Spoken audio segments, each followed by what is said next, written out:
Tonight, we're at the Grand Pavilion, Matlock Bath. With over 100 years of entertainment history, it's not surprising that the building has had many ghostly tales and sightings.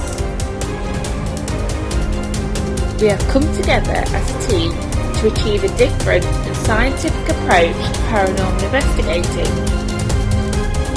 So, let's investigate this amazing building and see what we can uncover in the absence of light.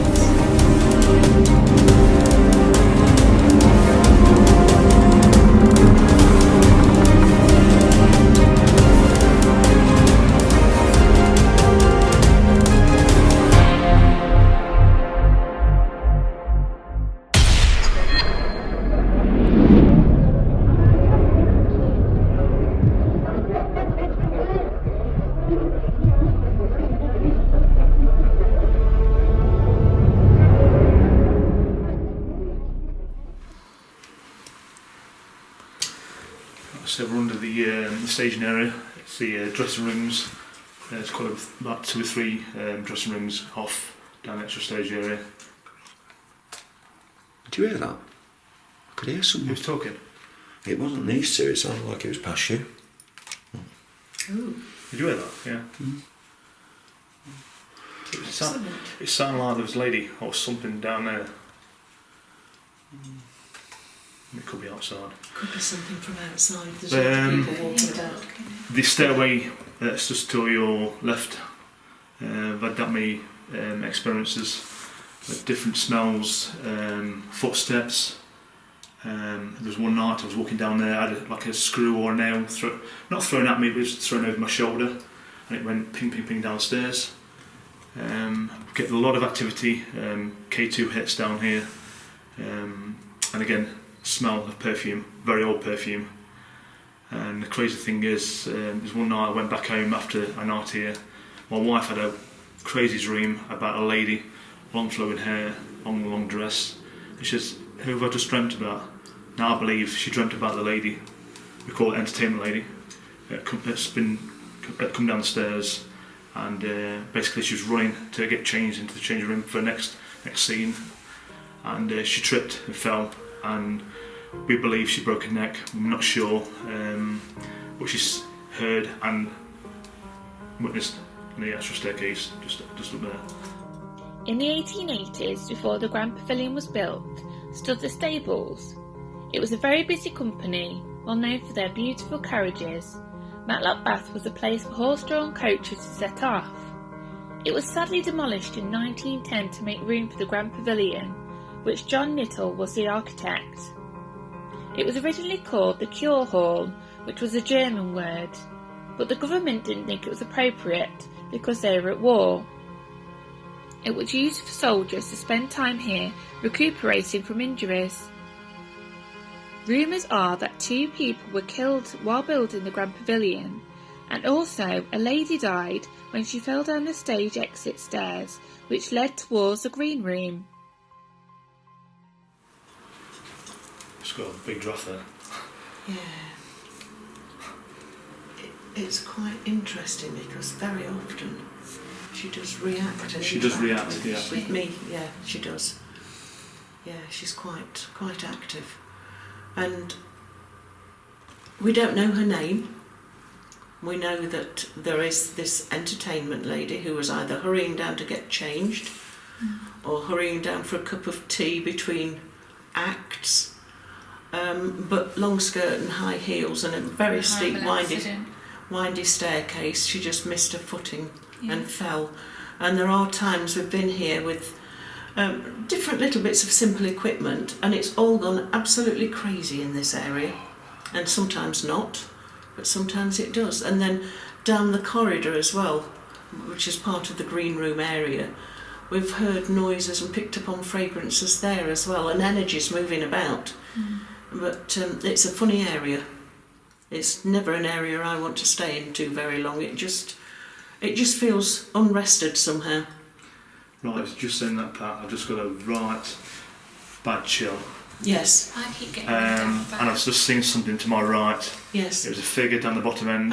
Yes. A dark figure. It just started from left to right. Yes. As I saw it, I got the chills, so I know there's something there. Yeah. It's just confirming. We get the janitor and reputedly the wardrobe lady down here. So we do hear noises. Again, we smell perfumes. It's one of those places that seems to have quite a lot of this stuff going on. Yes, but then it was a theatre, and there'd be lots of people, powder puffs and all sorts of stuff being put on, and makeup and everything being used all the time. So there would be perfumes and stuff flying about. It feels as if it's still busy sometimes, doesn't it? That's lovely.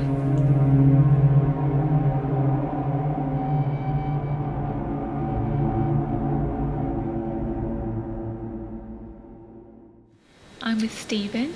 Hello. We're in the main theatre room, and you set some technical equipment up in this room. Yes, we've got some detectors on the stage, static detectors and EMF detectors, electronic magnetic field detectors, and the mic is designed. He's sort of designed them so they're sort of field tested, and they're very sensitive. So hopefully, well, I'm sure they will actually sort of give us some idea of what's going on that stage, because a lot of people have actually seen a lot of things going on there, figures and noises. I mean, we've been. Seems to be very active on that stage. Yes. I mean, the way I've been coming through, just we do little tests. We've got some EVPs coming through already, some interesting stuff, and we've got Chris as well over there in the corner.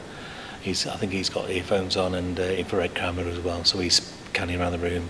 And we've got Mike here as well. He's on the big cam. I see you've got a mirror set up there. Is that for? Yes, we found that in the changing room, so we might go for a bit of old school if you fancy it, Kim. Some scrying. Yes, scrying. Means looking into. Usually, years ago, they used to, in the 1800s, used to use coloured water to look into.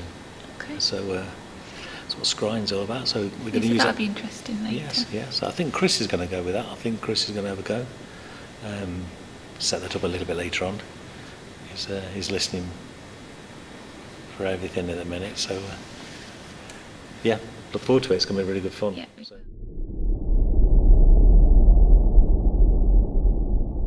I'm here with Chris, while Stephen's over on the other side of the room doing his EVPs. Tell us a little bit about what you're going to be doing tonight. Yeah, I'm like Stephen, I'm doing sort of old school. I've got recording equipment to do EVP. I've got different types of EVP recorders. How's yours different to Stephen's? Well, I've got a Sony, which is similar to Stephen's. That's a different model. And I've also got a Zoom recorder, which records more studio quality. So by using different recorders, if we can get sounds on multiple recorders, it makes it more interesting. Sometimes you can hear a sound on the cheaper recorder, and you think, well, what's that? And then you play it on the high quality one and you realise it's someone sneezing. I've had that before, but it sounds really distorted and weird on the cheap recorders. Yeah. So it's good to have a high quality one. They pick up different things. Different things. This is far more sensitive, but sometimes it might be a bit too sensitive. Because sometimes Spirit prefer a little bit of background noise. Okay. To feed off. To feed off, yes. Yeah. It seems that I'm getting a little bit of okay. Standing back. That's interesting. They are quite powerful, them things, but normally you've got to be on top of it for it to do that. Okay. So unless it's... So yeah, it's starting already. these are quite interesting bits of kit on the stage. We use them in the main hall here. So we've got Mikey, the main lad. So he's brought his own gadgets. These are an invention. A couple there, and this one here, that's off the shop. Tell us about these things. What you got here? Yeah, the first one off the shelf is this. This is the Paranology's Periscope. Anyone investigating knows about this. It's a more of a static device. It does sense EMF, but it's more of a static device, that one. These other devices you see here, this is like a REM pod. So that senses static and it also senses EMF. Same again, this is more of a hybrid of a K2 and the same, so as the energy is detected, it moves over to the red light. The numbers that are on it, that's basically battery charge, but so many people go into locations and the batteries get drained, don't they? And they're like, oh, my battery's gone, my battery's gone. I've put these on here so we can see when spirit actually start to drain the energy from them. I say form factor as a handheld form factor and not the pod factor, but yeah, whenever static comes, these two lights will go. And what other investigating devices you know out there that have got a built-in torch? Just for if you haven't got a torch with you, you know, like you do. So yeah, that's generally what we've got here at the moment. They're all, as Stephen said, designed by himself, and we'll go out in the field. I come home, I tweak the circuit and make them either more responsive or less responsive. So I'm going to let you guys use these tonight, and hopefully you'll get some great results as well. Yeah, we're going to scatter them across the stage and in the back room, so we're going to follow them, pick them up and take them along to different locations. The guys have already been round and picked up a few hot spots, which it's very interesting. Amazing location. I mean, 1800s, and it goes back a long way. First World War, Second World War. There's army guys in here being sort of you know, wounded out of action, and they just being entertained. And I believe some entertainment was going on in the First and Second World War on the stage. So there's a lot of residual, a lot of energy, and hopefully we can get some of that on record. So absolutely fantastic. I'm really excited.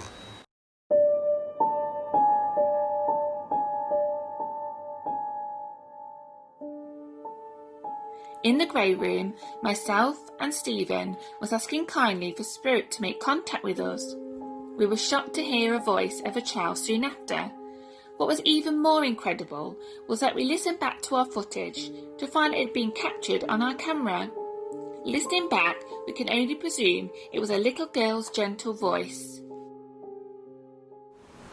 See the hallway all the way through there. Can you? The door opened. Who was that? Was that a door that we just heard?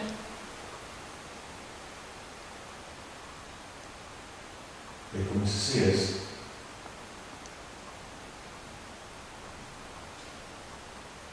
And say hello.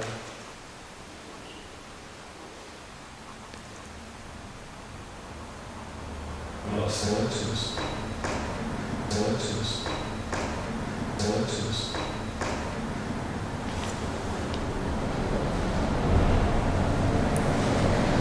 Did you do that?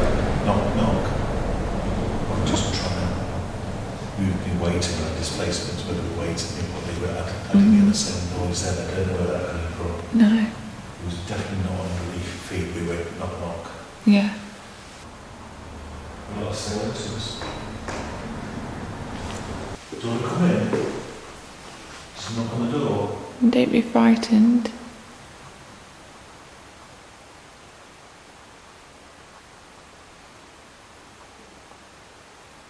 If this is your room to play, then come in and play.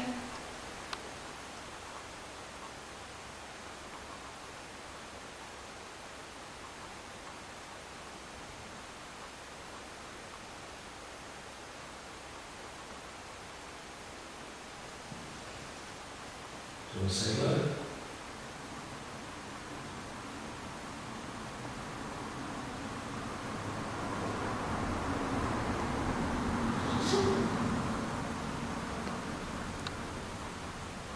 What was that? Say you. No.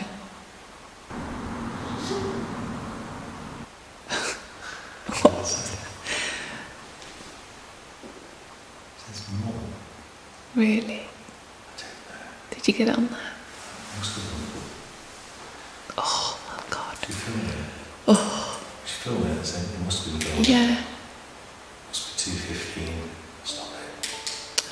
That did sound like a child.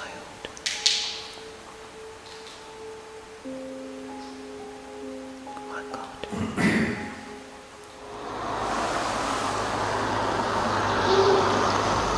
Oh, yeah. Yeah, it was something. Yeah. So, go back and play again. Can you get this in focus?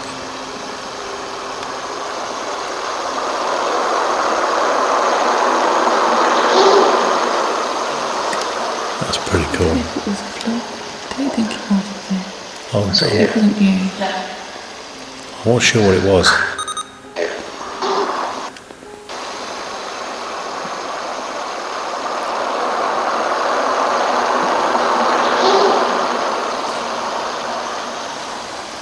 You did ask if there was any children Yeah, I did. playing this room. And it was soon after I asked. Can't make out what it was saying though.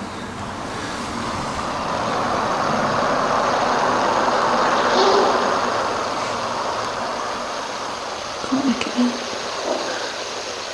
Was it you? No. What did it say? It says mum.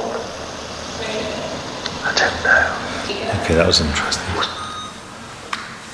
So, I don't know. So, Ricky, what do you think that was good? I don't know. I called out, I think, do you play in this room? Is this a room that you play in? And then soon after I asked that question, we heard what sounded like a child's voice. And it's got caught on the EVP, but just can't make it out. Can't make it out what it says, but that's live. That was live time, so I don't know what that was. I mean, I've got hard leather shoes on. That's squeaky. It creaks, but it's not squeaky. It's not squeaky. It's not a squeaky floor. It's squeaky, but not squeaky. It's like a dancing school, but I don't think I was doing anything, but I'm sure It it sounded childlike. did sound high pitched, didn't it? Like Yeah, it did. a vocal note of some kind. Yeah. So that's pretty cool. So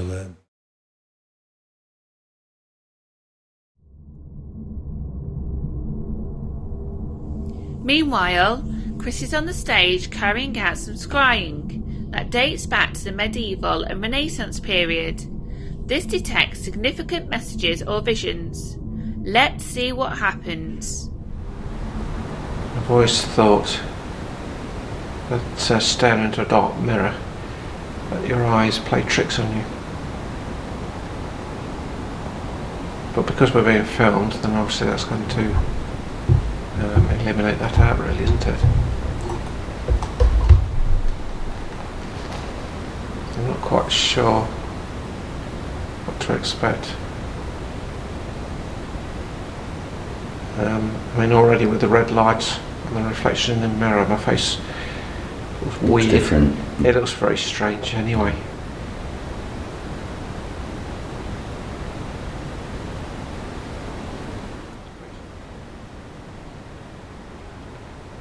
It can cause any effect within the mirror.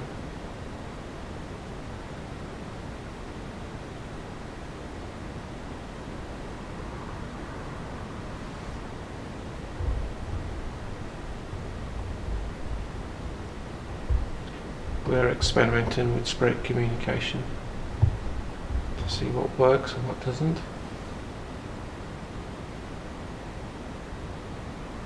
So scrying's been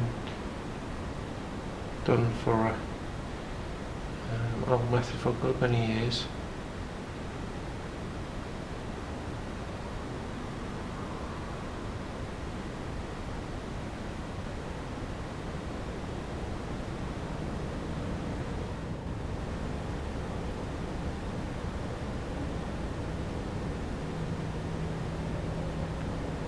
Even if you create some visual effect within the mirror like a mist.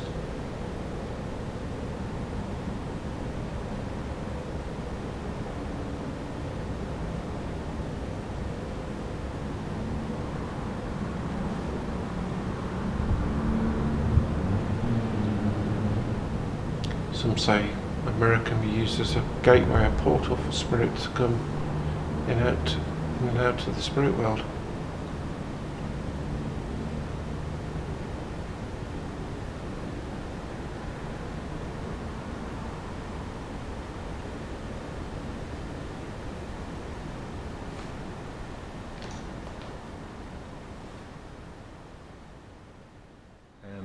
Mikey just noticed one of his detectors is the batteries have drained right down. This one here.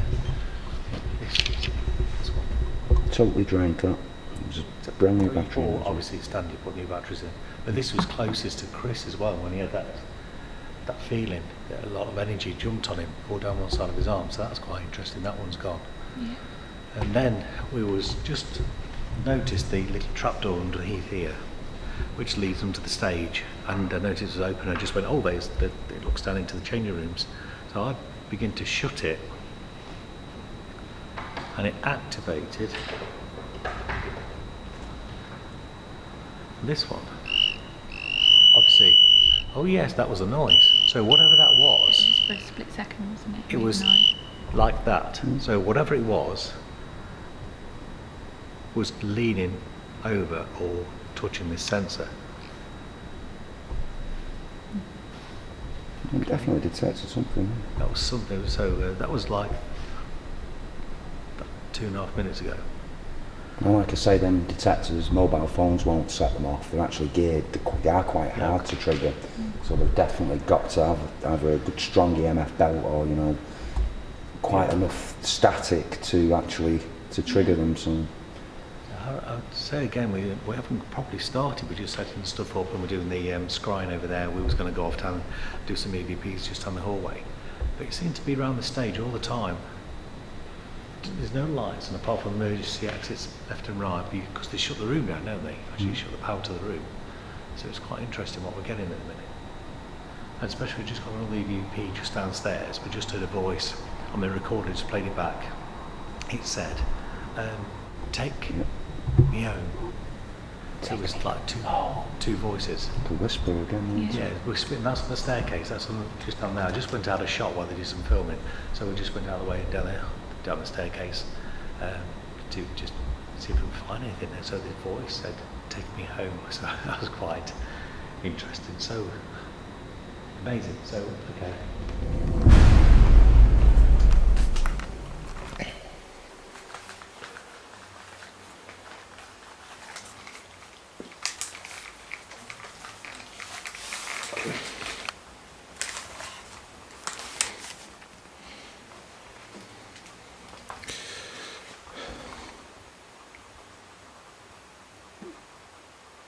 Is anyone around this room? Feels very strange. Very powerful energy.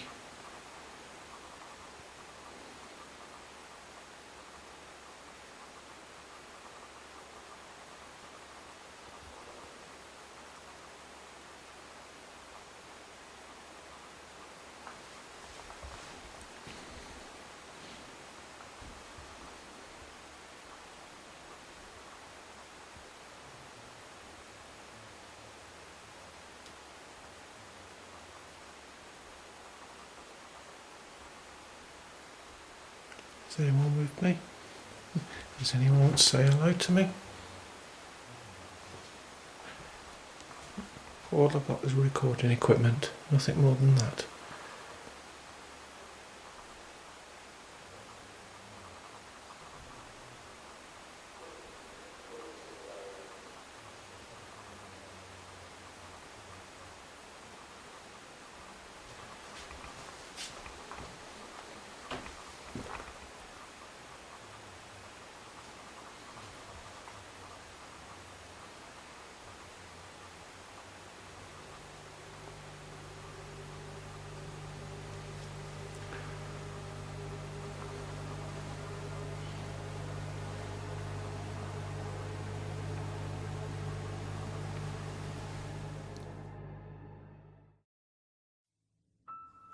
So, we joined forces with mediumship and technology to see if we can get more evidence from this fantastic location. Up to now, there is no doubt in our minds that we are not alone. Are you ready, Phil? I'm ready. Yes. Bring it on. Yes, like I said, combined I'll forces. follow in this you room. because I'm not sure where I'm going. I'm night blind at the best of times, so if there's somebody in front of me, I know where I'm going. Well, it's interesting. On that staircase, I'm curious if anybody picks up. I don't know what you said earlier on. You did a walkthrough, and there was children in the back room. You were humming. Yeah. And that's the Through there. Little girl humming, yeah. That's interesting because we've got some that's very similar. Okay. On that staircase, which I got the torch, I'm just going to run this past you, and you can. I don't know if you heard it or anything like it. If you just drop that on there so I can just get the right date. So it's again. Anything? Not yet, no. No. Nothing yet up here. This is on the staircase, and I got a lady. Which this staircase? Yes. It says, "Take me home."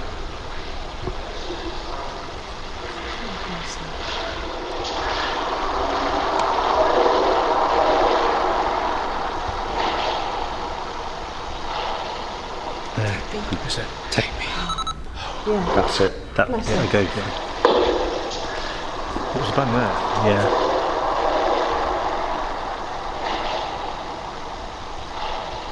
Take me home, and that's on the staircase down there. So I don't like to hear that. You know, it's not very nice. No, I don't. You don't want to think if they're in distress or. No, but it might have been just somebody at some time not having been very well that just wanted to go home, and that bit of trauma stayed behind. Bless her. Somebody's moved something more electric. I didn't hear that, but I suppose So the more did we you just talk talk and then about it it, was- the did more you do it? they're gonna... I'm just going to put my recorder on so I can pick it up. so may I say, if there's anybody around and here with us now, can you just once again make us aware? Give us some voice recordings or a little bit of something to enjoy and study later.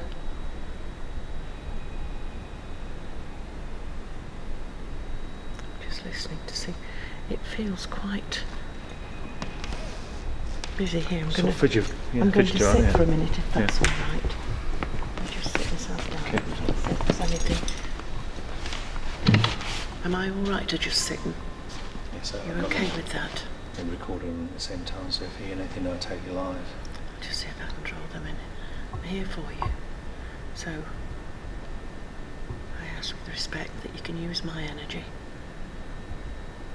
Just help you to come forward and connect with us.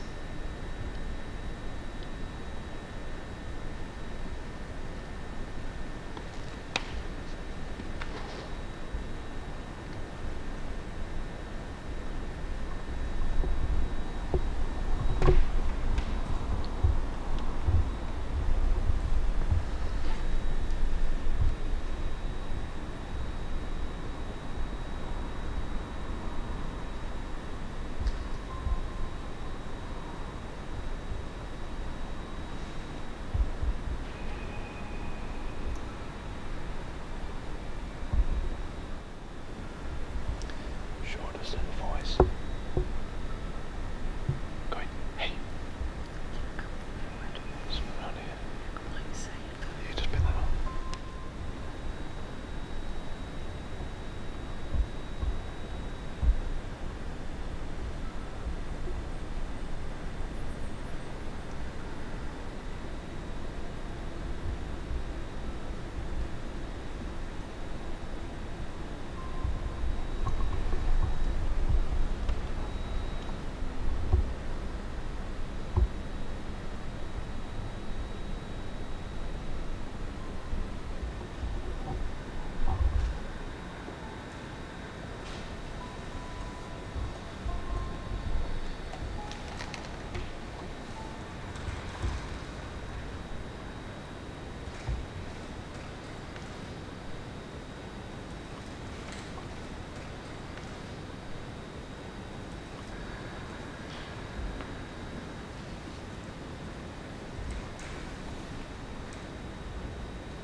Thomas.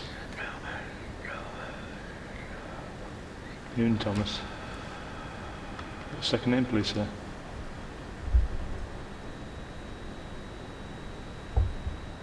'23. 1923.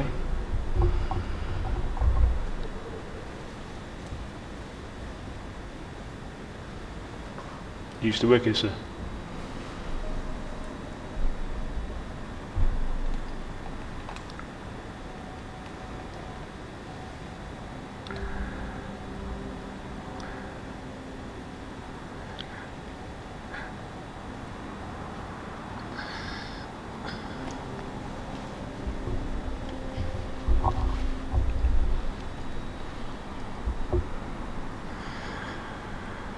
Okay. It's gone. Sorry. It's okay. Thomas Hall, 1923. Thomas Hall. Thomas Hall. Patricia went into trance. A gentleman came through. His name was Thomas Hall. As our historic researcher, April Griffiths, looked into this further, she had found some amazing evidence. He was actually a non-domestic coachman during the 1901 period. The pavilion built onto a large stable that was used for the Royal Hotel, so it proves he was connected to the land. Great work with both April and Patricia on piecing together history. If we didn't have enough proof already during the night that we definitely wasn't alone, this is it.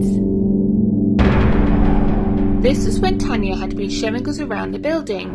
As Tanya opened the door to this very atmospheric theatre hall, we followed behind her. Me, Chris and Stephen. It was then the first picture was taken. We were also privileged for these spirits to show themselves to us in this way, through photograph.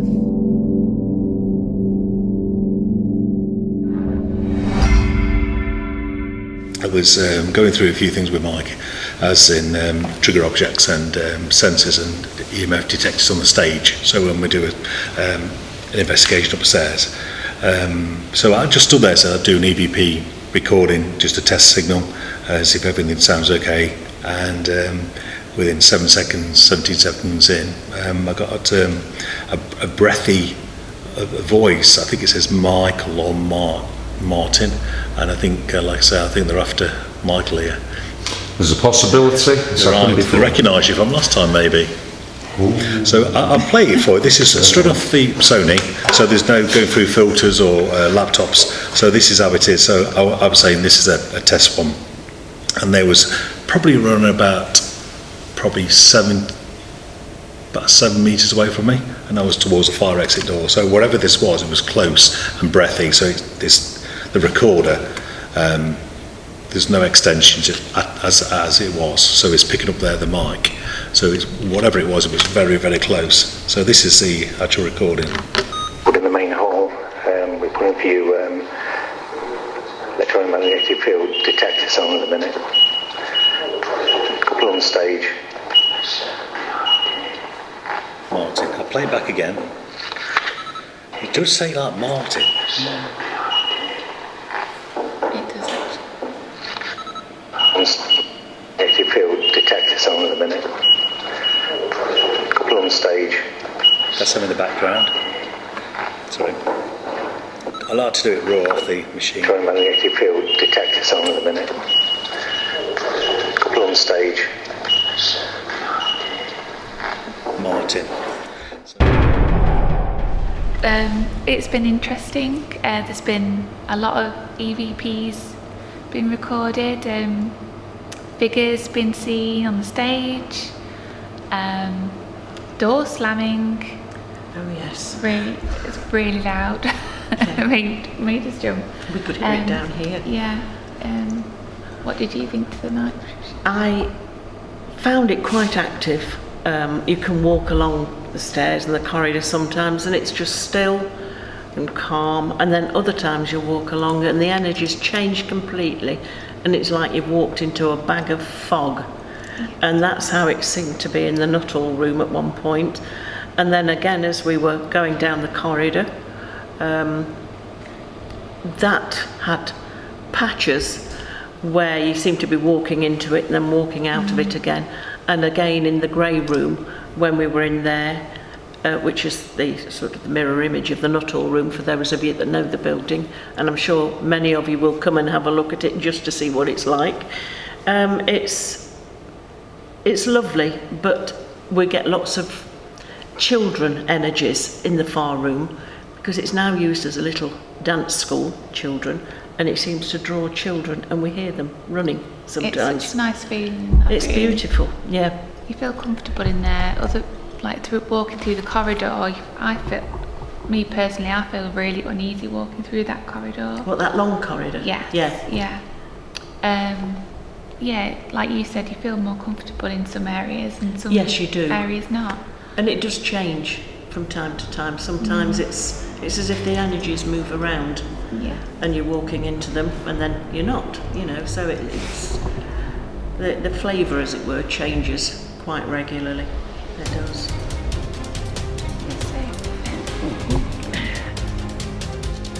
So, our night of investigating the Grand Pavilion is over, and it has shown to be a very active building with many unbelievable happenings that just cannot be explained. With shadowy figures seen on the theatre stage by Michael, our cameraman, EVPs caught in all areas of the building, Patricia was channeling, and doors were slammed. Looking back at my photos from the night, I start to look a little closer at the first picture I had taken. I see two very clear figures, what look like two women. The team have tried to come up with an explanation for this, and it's just not possible.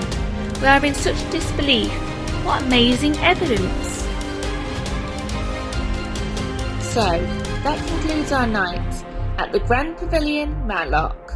We've given you an inside look at what happens when darkness falls.